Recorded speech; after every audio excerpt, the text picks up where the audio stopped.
my apology came before it took that turn. Let's remember that. Right.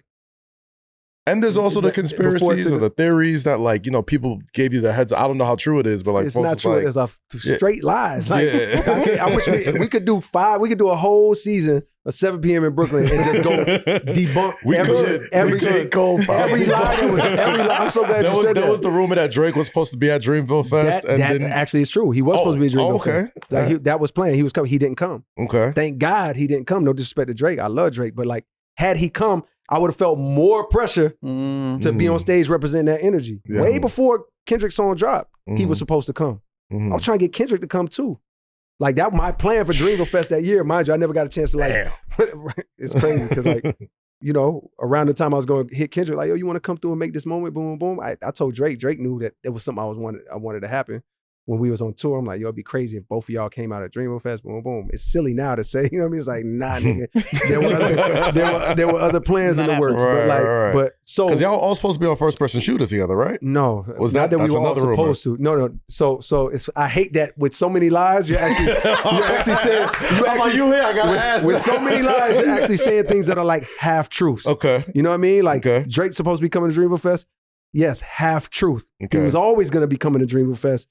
From when we was on tour together. Right. He had always like agreed to do that. Yeah. It was only this situation that made him like, and he actually told me, he was like, and I appreciate him for doing this. He's like, yo, bro, it was after he didn't show up, but he was like, yo, bro, I didn't want to put you in a situation because he could tell when me and him talked, he could tell my heart wasn't maybe equivalent to his. So he was like, yo, I didn't want to come down there and put you in a situation on that stage and say some shit that you would have to stand behind. You know what I mean? Ultimately, that's why he told me he didn't show up. So, and I'm like, thank you. Thank God that you didn't, because it left the space for me to receive what I was supposed to do. You know what I mean? But that's one thing you said that was like a half truth. You just said another half truth, which was, what was the other half? This was all being on first person shooter together. Oh, so I'm not gonna say we were all supposed to be. How it came to me was, before that beat ever made it to me, I think Kendrick wanted that. I mean, I think Drake wanted that to be a him and Dot song. Okay. Like I think that's what it was. And I think my interpretation is like, maybe when it wasn't moving fast enough or he wasn't getting the response he wanted, maybe he was like, let me hit Cole. Cause I think Boy Wonder was pushing like, bro, you need to hit Cole, boom, boom. Mind you. So I never looked at that song like it was gonna be all of us. I thought it was me and Drake, and I just had the beat. Okay. There was nothing on it. And I felt mad pressure because I wanted to come through for him.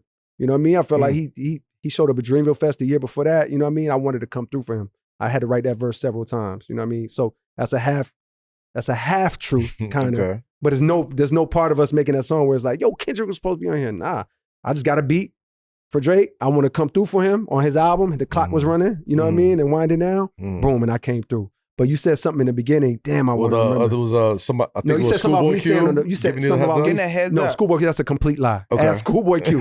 That's just like internet, like, yo, that's a straight lie. And there's many of those. Many half-truths and many way more straight lies. Like the Schoolboy Q shit is a straight lie. Like, of course, shout out to Schoolboy Q. He not going to come out and just say it on his own. But it's like when you get a chance, ask him. It's a straight up lie. But you said something in the beginning how like on songs, like, how I say I'm the best on songs. It's like, ask me in real life, do I think I'm the best rapper alive? Do you think you're the best rapper alive? Bro, it's a nigga named Black Thought that exists.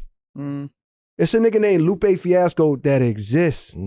It's niggas that on any given day, even my peers, a Drake or a Kendrick, where it's like, yo, I know on any given day I can show up to the studio and give these niggas 80. But I know they can show up on any day in the studio and give me 80. And I might only have 30. Like, so if I'm taking on a rap persona, like when I'm rapping, of course that's what I like to. That's how I like to rap. And guess what? Sometimes I hit the mark and I say shit and I spit a verse that really might have you believe in that shit. But if you ask me in real life, do I walk around like I'm the best rapper alive? No, nigga. Like I'm the best ever. No. But when I put on that motherfucking cape, like that's how I try to attack shit. And have there been things and moments and verses where I'm writing this shit and I'm like, I know niggas not fucking with this. Absolutely. But in reality, do I walk around this earth like there's no nigga better than me in real life? Like I can't get in the studio with Black Thought and he just give me 90. You know what I mean? And I'm sitting there like, I got 25 for you. You know what I mean? Or any one of these amazing rappers. But I think people hear me say it because they don't know me for real. Right. They hear me say it in a verse so much when I have on the cape. It sounds convincing like a motherfucker. It sounds convincing because I'm really doing that shit that's gonna have a nigga like, man, nigga. No, you think when you hear it, nigga. You just scared that people actually believe that. Yeah. But the truth is, nigga, have I done things that are on that caliber? Absolutely. Like, are there people that'll get in there and smack me? Absolutely. Can I get in that same studio on another given day and smack them around? Absolutely. It's no different than basketball. Mm-hmm. How many times you done gave a nigga 50 or 40 and then turn around and he done gave you 50 or 40? Like, it's no different. You know what I mean? So like, I think people think that I like walk around with that mentality or something. It's like, bro, that's not even my character. You know what I mean? To walk around thinking like, I hope that I do something when I sit down to write that can be considered at that level. You know what I mean? But I already know it's a lot of niggas out there that, while I'm hoping, they might be doing that shit right beside me. And they might give me 60.